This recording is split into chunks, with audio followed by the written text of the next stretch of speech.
actually started to follow this diet? Or it was before joining the kingdom or the community, or which was first?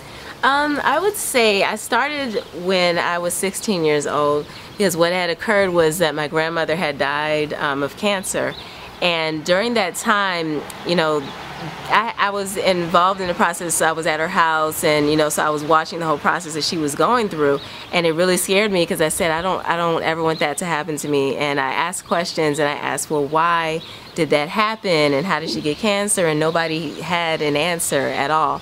So then eventually I met someone who spoke to a youth group that I was a part of, and he told us about the connection between health and diet and food, and how you can heal yourself from illnesses and all those types of things. So that's when that was the last day I ever ate meat. I didn't eat any more fish, chicken, beef, eggs, milk, nothing after that. You just stopped everything, cold right? turkey when I was 16 years old.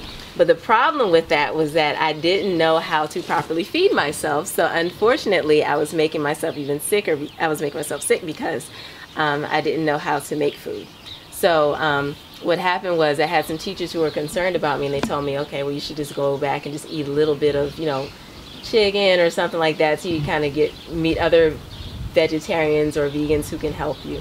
So I actually did go back just briefly until I graduated high school for that like 1 year, and then once I got into college, I met all kinds of vegans, and well, I was surrounded by health food stores around my college and everything. So that's when I started to actually go completely vegan and adopt this diet.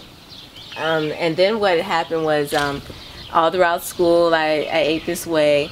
And then once I met the community, my horizon sort of expanded in terms of the types of recipes and the possibilities with the diet, because, you know, before this is the largest vegan community on the planet Earth. So all types of creativity is going to come forth. Prior to that, you know, I was just sort of like on my own trying to figure things out. And vegan for us back in those days, this was like what, the 90s. Like early 90s, so we're eating things out of cardboard boxes, like burgers that taste like the cardboard box that they come out of.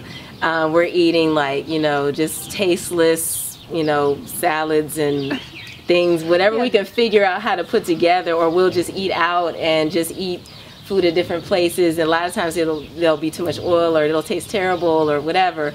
So it was a blessing to come into the community and learn about all the different recipes, how they have mastered the concept of making food taste good and also have it be good for you. That's like the trademark of Soul Vegetarian, Everlasting Life, Joy of Living Lives. So those are the trademarks, that we make food taste great and that they are nutritious for you.